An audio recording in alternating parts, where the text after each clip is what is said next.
And so my goal, like I said, to all families is if you don't go anywhere outside of Brookstone, by the time your student is a senior, you will have learned from at least 30 different unique colleges and universities around the country. So yeah, that's tremendous. Welcome back to Be the One podcast. So excited today to welcome our relatively new Director of College Guidance, Danny Dufresne. Danny, welcome to the show. Thank you. Thrilled to have you, and thrilled to have you at Brookstone.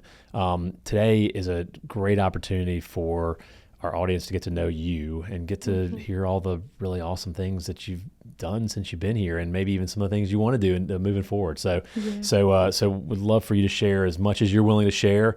But before we sort of get into the nuts and bolts of the college guidance world, tell us a little bit about yourself. And you have I would consider a pretty interesting backstory. Okay. So to maybe tell us about how you got to where you are right now at Brookstone.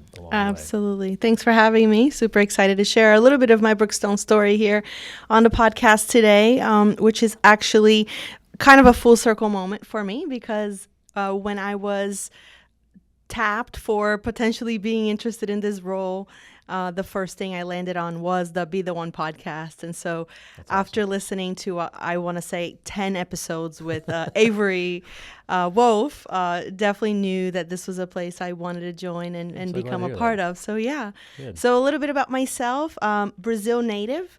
At the age of 14, moved to South Florida where I lived for a long time, so 30 years. And after 15 years in education and leading or co-leading lots of initiatives in admissions as well as college guidance, I was ready to take on a leadership role of a department and not just implement visions and strategic plans, but really set the vision for one under supportive leadership. So when this role came open, I just felt like it checked all of the boxes.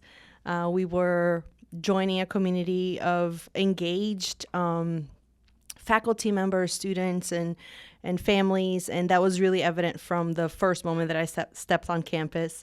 So just really was super excited to learn about Brookstone and now to be part of the leadership team here. We're thrilled to have you.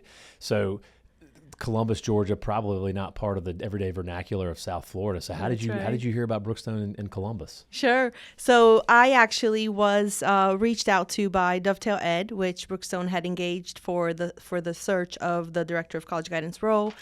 I did not have an open to work link on my profile in any way, but according to their algorithms, there were a lot of things about my profile that matched with what you guys were looking for. So initially, that was the first time I heard about Columbus, Georgia.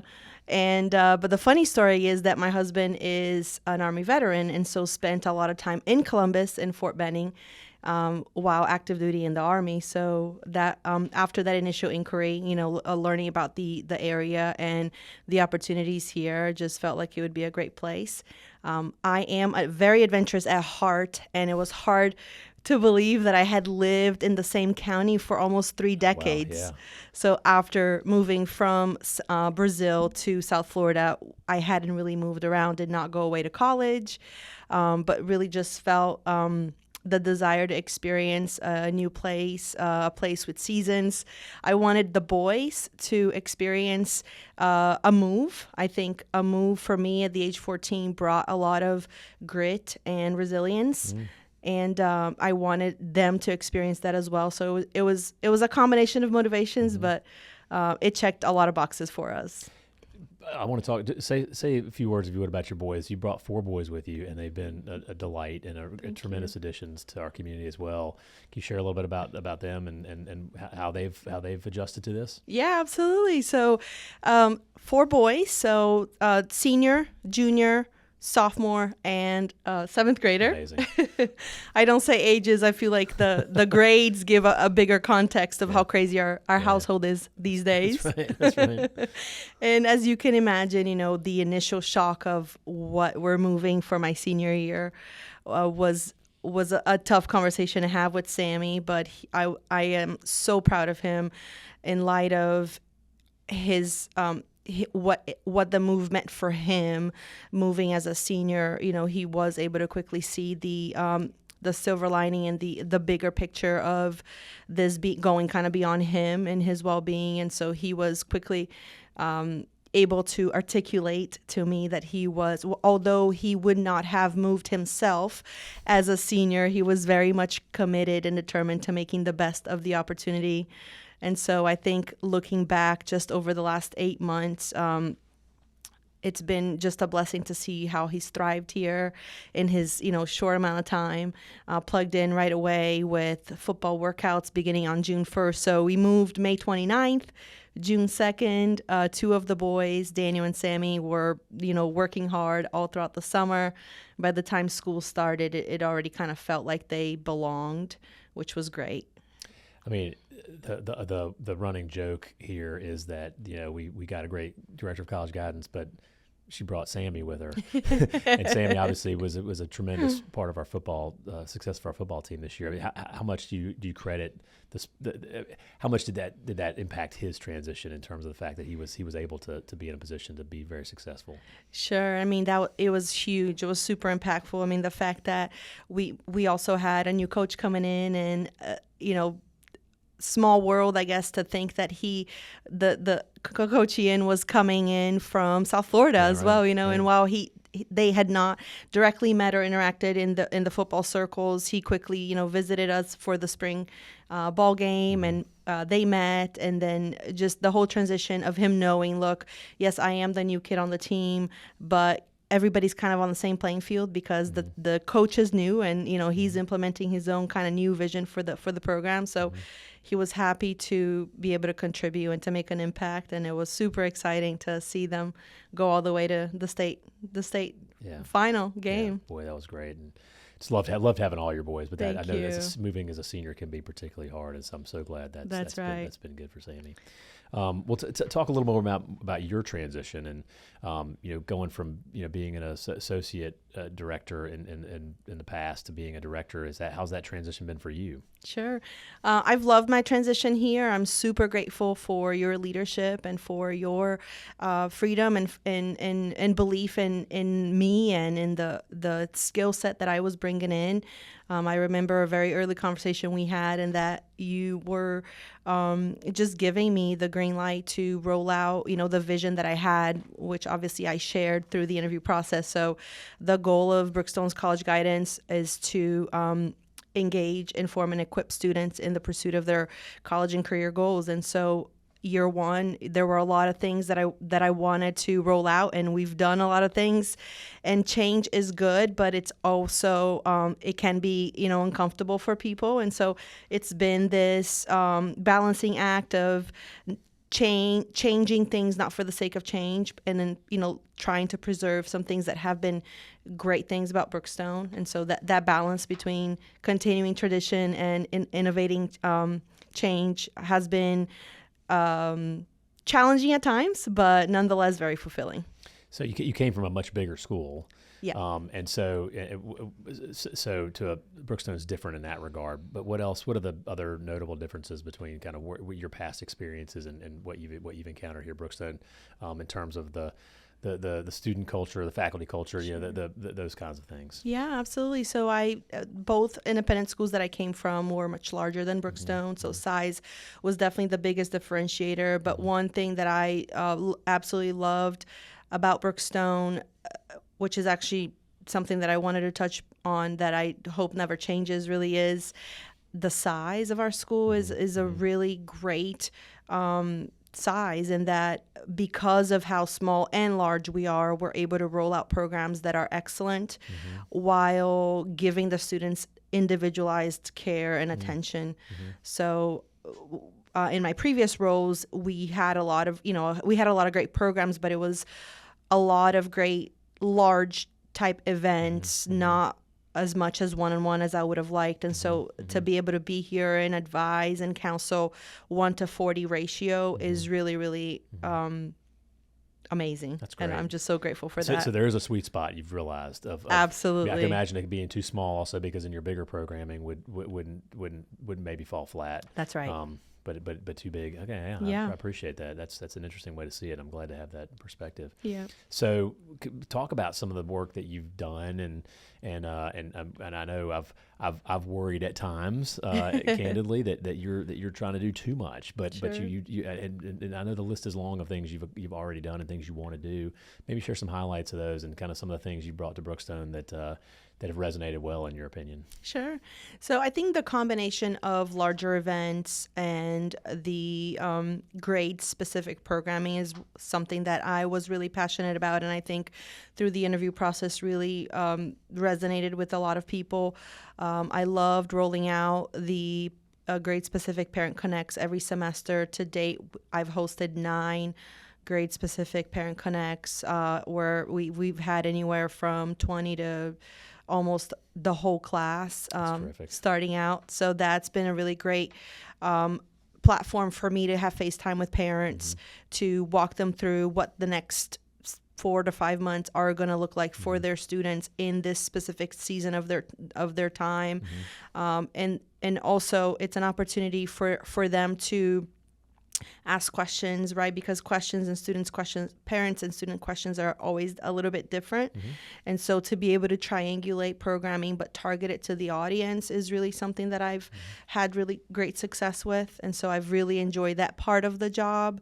I've also really, really enjoyed program time where I don't have to take up valuable classroom time to be with students. And so to date, we've run 30 program times since the beginning of the school year, which is more than I initially thought I would do. But as the year has such a great time to use yeah, them, I mean, to have a 20-minute chat with a 9th grade or 10th grade or seniors or whatever is really, really helpful. Cindy has been a phenomenal partner in that. She's, been willingly given me lots of time with our students. And then you've got, the larger events, the twice a year. Tonight, actually, we're hosting our spring college admissions night. Great list of schools coming. Yeah, where we have 6 distinctive schools coming. And so my goal, like I said, to all families is if you don't go anywhere outside of Brookstone, by the time your student is a senior, you will have learned from at least 30 different unique colleges and universities around the country. So yeah, that's tremendous. I mean, I don't know that I've been at a school that has been able to say something like that. So kudos to you for that. Thank you. So what else? What other things have you done that you're proud of, or that are coming on the horizon as you move into year 2 and beyond? Sure.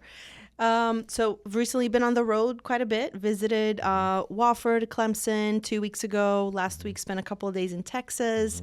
Had a fly-in experience, the popular Magic in the Metroplex with TCU and SMU.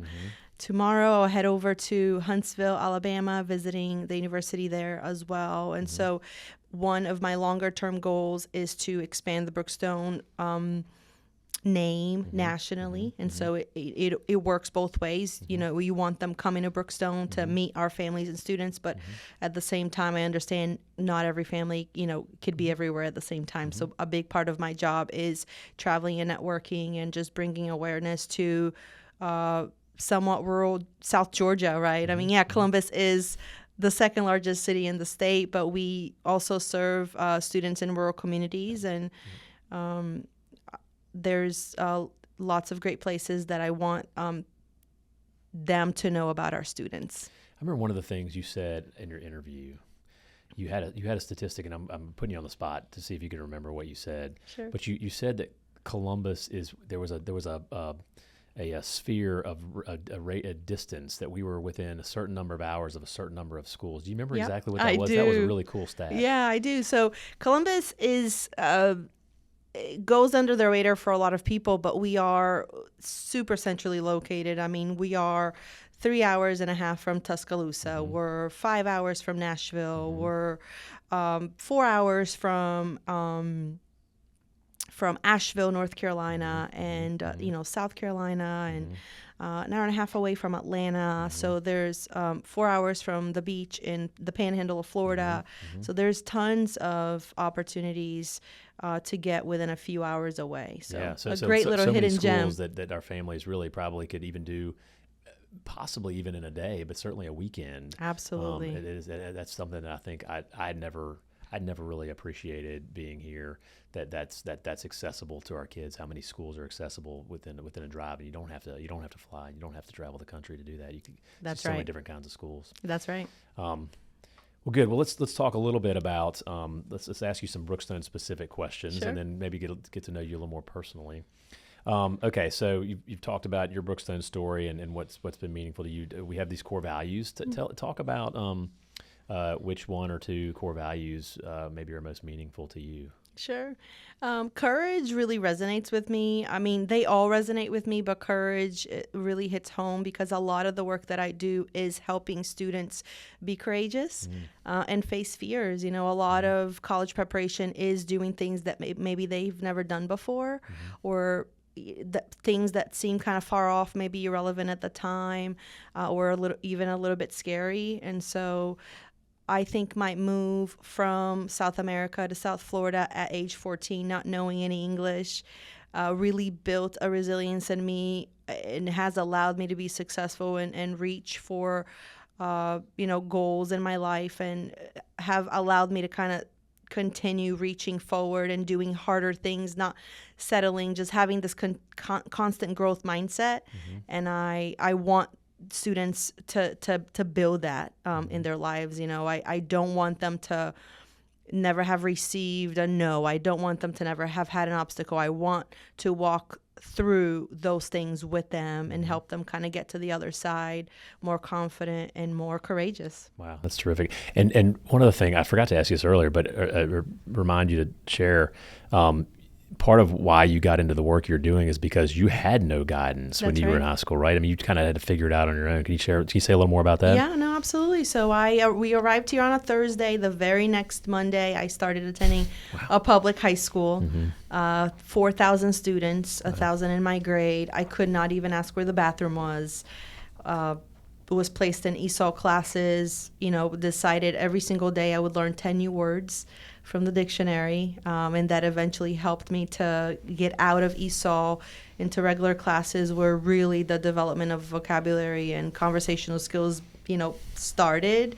But yeah, I kind of flew under the radar. It was either you were, top 10% of your class, seeing the counselors and getting support, or you were the troublemakers needing that kind of support. So I kind of fell in that no man's land where, we were just kind of flying under the radar. So had it not been because of soccer recruitment, I don't know that I would have ended up anywhere in college because my parents didn't speak English. We had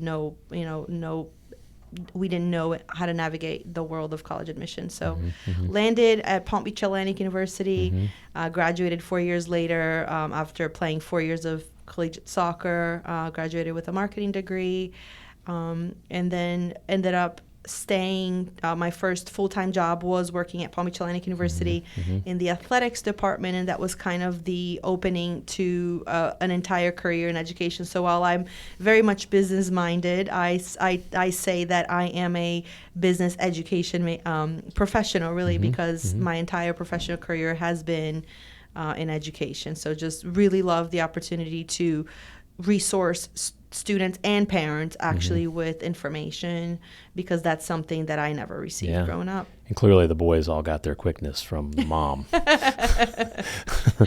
Well, terrific. Well, okay, so you've spent a lot of time on this campus, although I know you've been traveling an awful lot too, but I know you've spent a lot of time here this year. What is your favorite place here on our huge, vast, beautiful campus? Sure. I love all of the green spaces of campus. Absolutely love. I'm an outdoor enthusiast, so really appreciate all of the greenery. But I've got to say, Chiefs holds a really special place in my heart because it was the first place that I walked in when I interviewed in person. And it's also been the place where I've received the most hugs. It's typically the venue that I meet with our parents. And it always warms my heart at the end of a presentation when I feel like I'm delivering a lot of information. Sometimes I even wonder, am I delivering too much information? But it hasn't failed yet to where, at the end of the presentation, some people clap, some get up and leave. But then surely like one or two will hang around and just give me a big hug and, awesome. Thank me for this or that or whatever. So it's just really, it's been a place where I've just received a lot of love. So that's a great answer, and Yeah. I remember that. I remember vividly that your interview there in there too. And that was that. I'm glad that holds a special place for you, and Yeah. and you deserve all those hugs. Thank you. Okay, what about has there been a moment yet? And I imagine there has been, but has there been a moment since you've been here that made you particularly proud to be part of this community? Yeah, I think looking back, my short 8 months here, looking back, I really appreciate the hiring model of Brookstone. And I think now having been on the receiving end of that, but also the contributing side of that, I really appreciate how intentional Brookstone is in its hiring practices. And that we allow the entire community to be a part of that process, and definitely not the fastest way to go about hiring, but Definitely not. That's true. but absolutely a very meaningful way to go through the hiring process. I knew once I got the offer, I knew that it wasn't just you choosing me, it was the entire community choosing me, and so that in and of itself is a great feeling to have when joining a community. And I know that that means I'm going to be here for a very long time. Yeah. I appreciate you saying that. I mean, I think hiring a good hire, you people know what they're getting into, and that's really important. Sure. But for both sides of that, and so I appreciate you saying that. Thank you. Mm-hmm. All right, you've seen a couple of. You haven't seen them all yet, but you've seen a lot of our traditions. Anyone that jumped out at you as being pretty interesting or unique or fun? Yeah, I mean, I have to say that with being a mom of 3 football players, the Pacelli and the Jug situation, rivalry, tradition definitely tops the list. But I'm very, very sure many people say that one as their favorite. So I wanted to. You'd be surprised. I wanted to bring something a little bit different to the table, in that I've recently just received an invitation to join the Senior Mentor Breakfast. Yes. And initially, I was like, oh, okay, this is probably standard, like everybody receives this. I work here, of course I'm going to go. But then I realized that only people that have been selected by a senior get the invitation. And so that really meant a lot to me. And it's a great tradition that I did not expect to partake in. Year one, I said, okay, I'm going to get to know the seniors, but I'm going to get to know the seniors in a little bit more of a transactional way, in that this is time, it's their season, right? Like we're not thinking about lots of things that we think about earlier in high school. Like this is game time for them. And so to know that at least one senior was impacted in such a way to invite me to be their mentor was really special. That's so neat. Look forward to April 8th and finding out who that is. Yeah. Well, that's terrific, and it is a nice event, and it is a really neat tradition. That is one. That's the first time I've heard that one. So you definitely hit that one out of the park. Okay. Like I said, you're traveling a lot, so I know you're not eating a ton of meals in the cafeteria. But if you had to pick a favorite meal in the cafeteria, what would it be? Oh, I already have a favorite. Oh, good. Fried chicken all the way. Oh, good. Okay, good. That's a great one. I'm a foodie, and I love all kinds of foods, but we don't fry at our house. Oh, so any okay. chance I have with fried chicken. That's great. I'm super excited. That is great. Oh, I love it. That is a relatively common answer, but a good one. Okay, so talk a little bit about. I know you all, as a family, have some hobbies and things like that. Tell me, I'm just thinking about what you're cooking at home, and you all are. I don't know how the pickleball thing has gone, but I know you'd hope to play more pickleball. What are some fun things you all like to do as a family? Because I know you do a lot together. Yeah, sure. So we love anything really outdoors. Pickleball was our fitness as a family goal of 2025 that has slightly faded.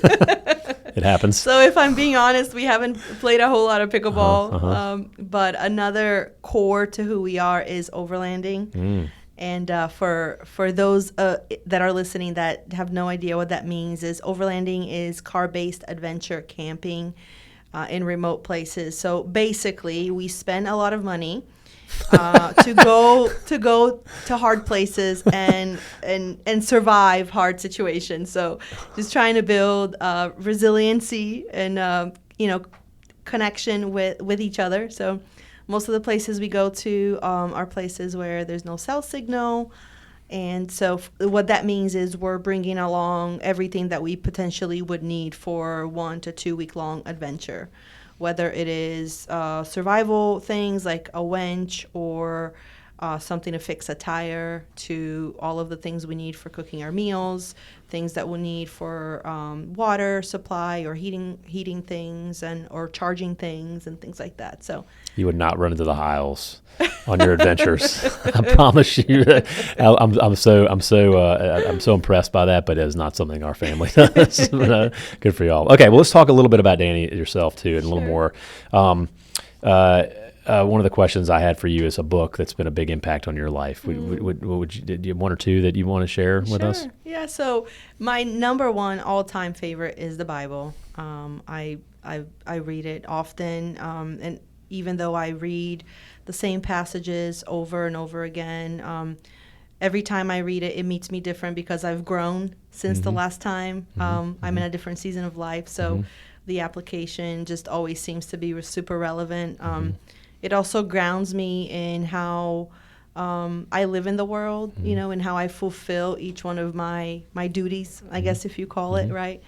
It helps me how to be a better wife, a better mom, a better employee, a better friend. And so it definitely has been the foundation of how I function in the world, I guess. But on a more practical answer would be, I just like reading books that are applicable to my season of life. And so these days, parenting books are something I read, but also college, anything college related. Yeah. So Jeff Salingo's Dream College has been one that I read recently. I still recommend that to everybody I come across. It's such a great book. It is. It really is. Jennifer Wallace's Anxious Generation from a couple of years ago also really resonated with me. So anything that helps me to work with high school students and do the job better, I'll typically pick it up and read it. That's great. Thank you. Okay, what about you? You've shared a lot about yourself, but what might you tell us about you that we couldn't find on your resume? Something of passion and interest, something unique. Sure. I mean, I think overlanding's pretty unique. It is definitely unique. So you've already shared a lot. I know that. Yeah. Also, I guess I could share recently, as a family, we have learned the benefits of taking a rest day. So we actually observe the Sabbath weekly, in that from Friday night. So Friday sundown to Saturday sundown, we turn off our phones and we just connect with one another. Yeah. It's our day of rest and fellowship with one another and with God. So typically what that looks like is we'll sleep in a little longer than most other days. And then we get up, eat a meal together, and go into a family Bible study and a time of prayer. And then the rest of the day is just really, hanging out and doing something that we don't have time to do any other day of the week. Wow. And this is not just a Lenten thing. You're doing this every year round. Oh wow, good for you. Yeah. That takes a lot of discipline. It does. It's not perfect, Sure, and there are moments of seasons during the year that it's a little harder than others. But yeah, we really try to protect that time, and it's something that when we started out seemed really hard. It seemed harsh to maybe say no to a birthday party invitation or a family tradition or something like that. But I think the more we block out and protect that time, the more we are renewed and restored and just enjoy spending time with God and with one another. So. Wow. Yeah, I'm impressed. Yeah. Every time I learn something new about you, Danny, I'm more and more impressed. It's good stuff. Okay, so this one always gets an interesting answer. What's the best praise or compliment you've ever received, and tell us, put that into context for us. Sure. This one is a really hard one for me, just because I don't like bragging. It's really hard to answer. I asked the question. So you have to. If you ask my husband, he says I'm the finest woman he's ever met. Oh, that's a good one. I like that. I need to use that line at home. That was a really huge compliment coming from him. He's not a man of a lot of words. He's a really good listener, but he shared that with me. I want to say a year into our marriage, and so that really meant a lot to me. Yeah, sure. But more on the professional side here recently, one of our seniors, MJ Archibald, came into my office and gave me a West Point coin. Oh, wow. Just in gratitude for all of the support I've provided him this year. Oh, wow. In his journey to West Point. So that, that was so meaningful to me. my I mean, gosh. did not expect that at all, and I was just so grateful to be a part of the journey. I mean, it's not like I have all the answers, and it's certainly not because I helped him that he got in. I mean, he already had, a huge resume and, lots of things going for him. I was there. I was the facilitator, answered questions. There were days where I did not know the answer, but I found out for him. And so we walked closely for the first 6 months and probably spent, if I had to quantify it, a good 10 hours with him, just kind of navigating all of the pieces of the pie there. Mm-hmm.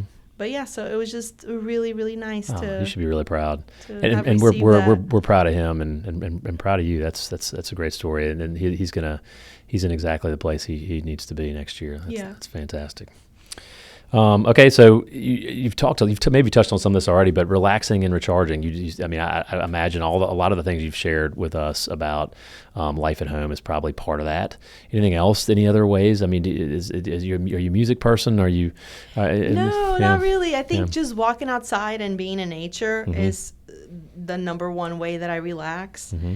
And I love that now we live in the country, so live in Columbus, but we bought a house in Smith Station, so that we were a little bit further away from the city. Yeah. And just really enjoy getting home and going out to the backyard and staring at the trees and looking at the birds, and That's great. just being surrounded. And you're near the lake too, right?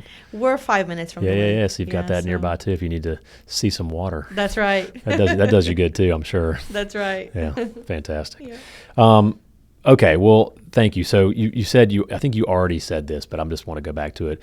One thing you think should never change about Brookstone, I think you said, was the size. And is there anything else you'd like to leave us with? Where sort of what do you the future of Brookstone? What do you hope for the future of Brookstone? Is there something else there that you'd like to share with us before we sign off? Sure. I mean, my goal for Brookstone is that it just continues to be a place where students can receive a great education, but also develop those core values that are part of our mission. And as the director of college guidance, my goal is to continue supporting them in their efforts, whether it is helping a student enlist in the military or go to a service academy, or perhaps go and do a trade, which is very much needed in this world, right? So it's less about name a brand, it's less about selectivity, it's more about fit, mission, and long-term goals. It's helping students ask, what good do I want to bring to the world? What are my gifts? What are my talents? And then once those things have been kind of figured out, then helping them get there. Wow. Yeah. I hope that never changes also. That's terrific. Well, we're thrilled to have you as part of this community. We're thrilled to have your family as part of this community. And I know that our students in the upper school are really lucky to have you leading them through this process, because I think we all know that the college application and admission process has gotten really complicated and challenging and stressful. It's always been stressful, I suppose, but it feels like the volume has been turned up on that even louder in recent years, and so we're grateful to have you. I've always felt very confident in the work that you're doing, and I know I'll continue to feel that way, and I think our families feel that way as well. So thank you so much for bringing your talents here to Brookstone, and thanks so much for spending time with me today on the podcast. Thank you. It's been fun. Good. Well, thanks a lot, everybody, for joining us again today for another edition of Be the One podcast. We will see you next time.